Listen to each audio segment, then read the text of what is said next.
Let me ask you something. When was the last time you bought something and thought, this is totally affordable, it's just 5,000 rupees a month? Maybe it was a phone. Maybe it was a laptop. Maybe it was a new sofa set, a washing machine, or that premium gym membership with the fancy equipment.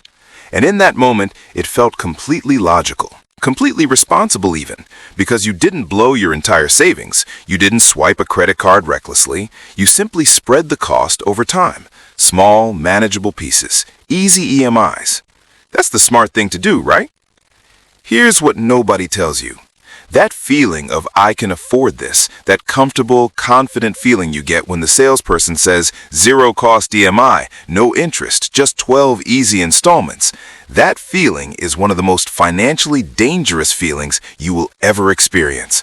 Not because EMIs are evil, not because buying things on installments makes you a bad person, but because of something quietly happening inside your brain every single time you say yes to an easy EMI.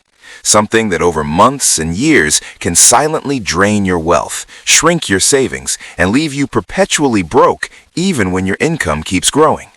And today, we're going to talk about exactly that. Here's a story that might feel a little familiar. Meet Rohan, 28 years old, software developer, earning 60,000 rupees a month. By most standards, a decent salary for his age. Rohan is not reckless with money. He doesn't party every weekend, he doesn't throw cash around. He considers himself financially responsible. But Rohan has a problem he doesn't know about yet. About 3 years ago, Rohan bought a phone on EMI. 12 months, 4,000 rupees a month. Reasonable, he thought. A few months later, he upgraded his laptop because his old one was slowing down. Another EMI, 5,000 a month, 18 months. Then came the gym membership, the smart TV, the new mattress because his back was hurting. Each one felt justified. Each one came with a smooth, convincing sales pitch. Sir, it's only X amount per month.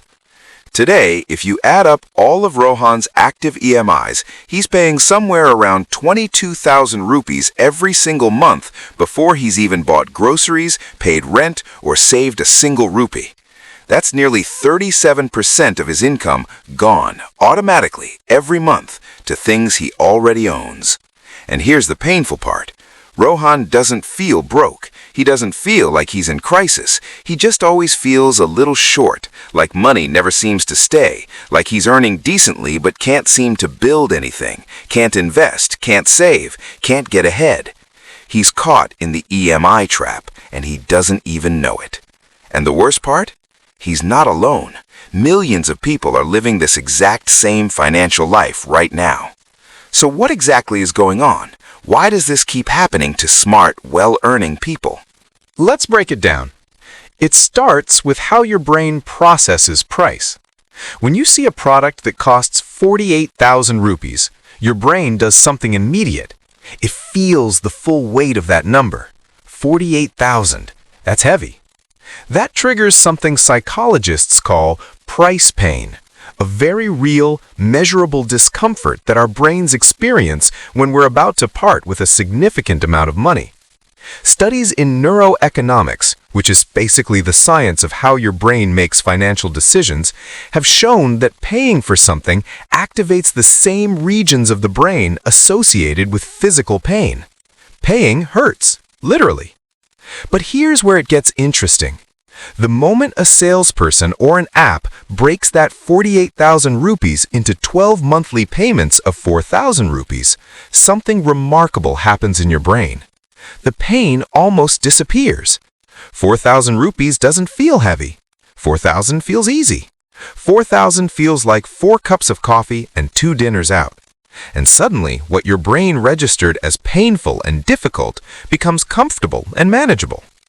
This psychological phenomenon is called payment decoupling. The idea is simple.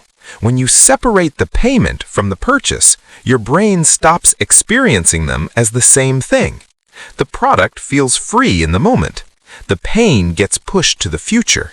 And your brain, which is naturally wired to prefer comfort now over cost later, happily agrees to the deal.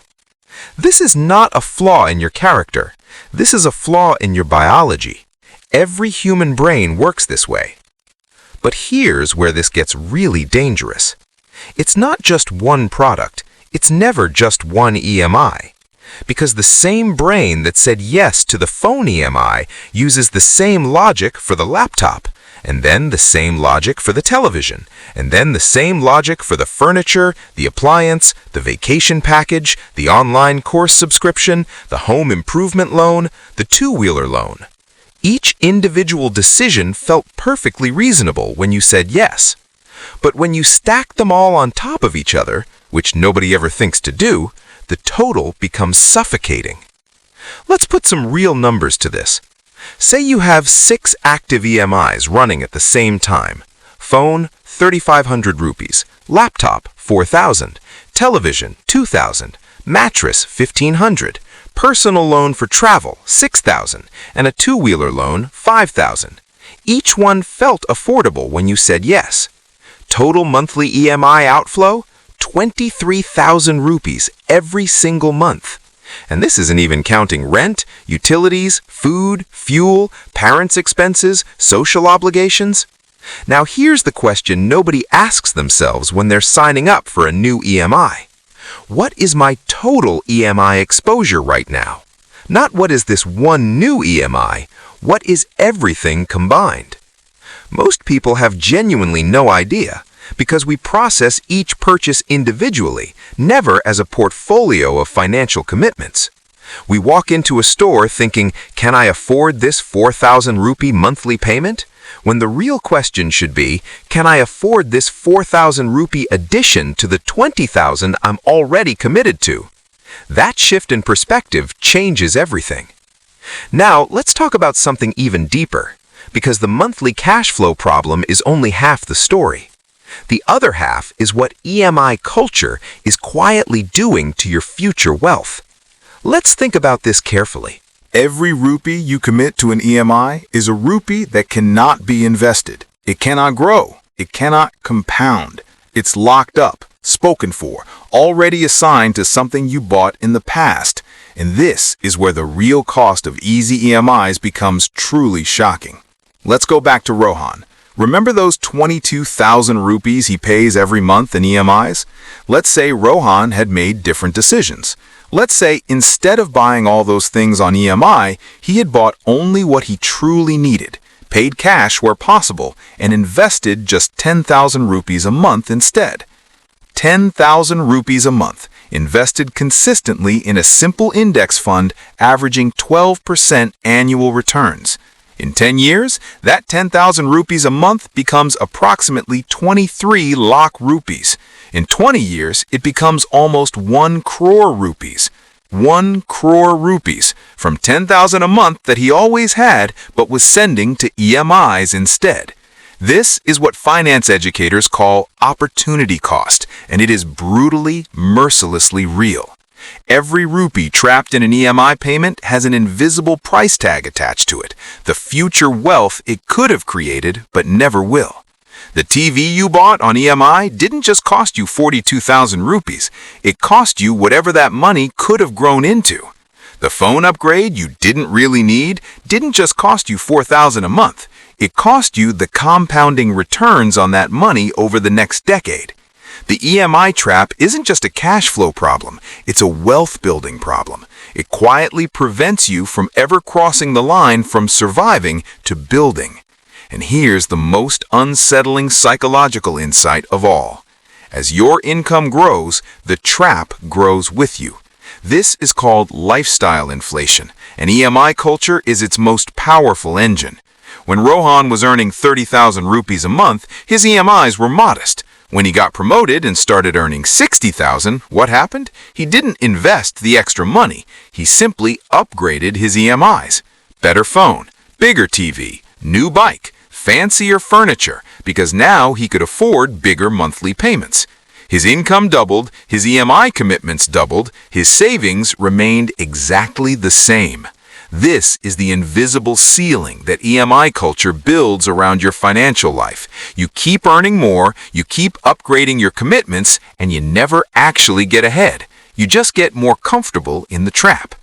There's even a name for this pattern. Economists sometimes call it the hedonic treadmill, the tendency of human beings to rapidly return to their baseline level of happiness regardless of what they acquire. You get the new phone, you feel great for 3 weeks, then it becomes normal, and now you want the next thing. And EMIs make it dangerously easy to keep feeding this treadmill because the barrier to acquisition is so low, because $4,000 a month feels like nothing, because the salesperson has been trained, the app has been designed, the entire system has been built around making it as easy as possible for you to say yes. The question is, are you building your future or are you building someone else's revenue? So what do you actually do with all of this? First, and this is the most important habit you can build, calculate your total EMI exposure right now. Not tomorrow, right now. Open your bank statements, your apps, your loan accounts. Add up every single active EMI you're currently paying. Get the real number. If that number is above 30 to 35% of your monthly take-home income, you are in dangerous territory. You don't have room to save meaningfully. You don't have room to invest. You are, in the truest sense, working primarily to service your past decisions. That number is your starting point. Your goal should be to bring it down over time, not through panic, not through drastic action, but consciously, systematically with every new purchase decision you make. Second, learn to ask a different question before every purchase. Most people ask, can I afford the monthly payment? Start asking, what is the true total cost of this? And what could this money become if I invested it instead? A phone on a 12-month EMI at 4,000 rupees a month isn't a 4,000 rupee purchase. It's a 48,000 rupee purchase.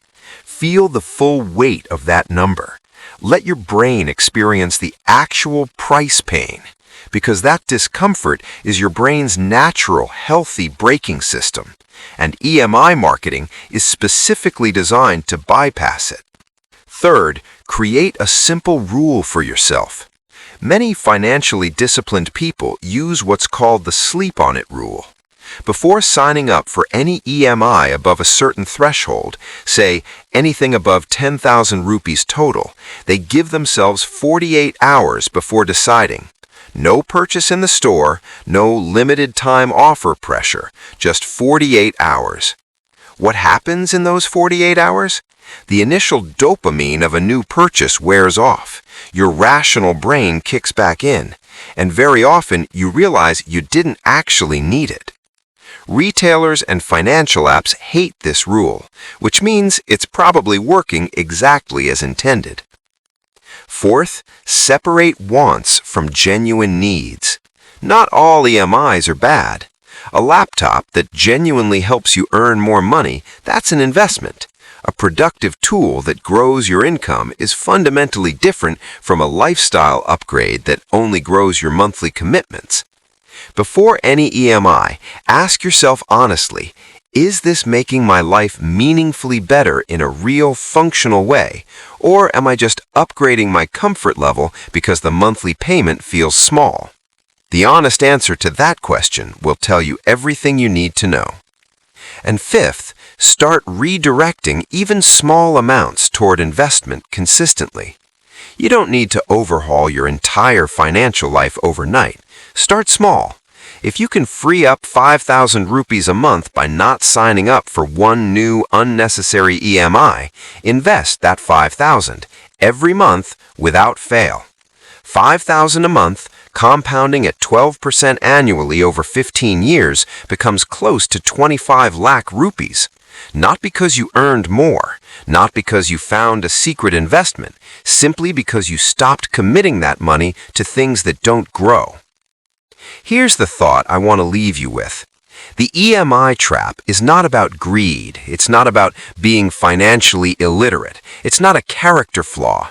It's a psychological design problem. The entire modern consumer economy has been engineered with extraordinary precision and intelligence to make spending feel easy and saving feel hard. And it works brilliantly, because it works with human psychology, not against it. Your job, if you want to actually build wealth instead of just spending it, is to understand how the game is designed. Because once you see the design, you stop being a player in someone else's game and you start playing your own. Rohan's story doesn't have to be your story. The phone, the TV, the furniture, none of it is making you wealthy. None of it is working for you while you sleep. None of it will compound into financial freedom 20 years from now. But your investments will. Every rupee you redirect from an unnecessary EMI to a consistent investment isn't just money saved, it's future wealth created. It's options that you'll have later in life that others won't. It's the quiet, invisible difference between people who always feel financially stuck and people who somehow seem to build real security over time. The difference isn't income, it's decision architecture. So the next time someone slides a form across the counter and says, "Sir, it's just 5,000 rupees a month, very easy." Pause for a second and ask yourself, easy for whom?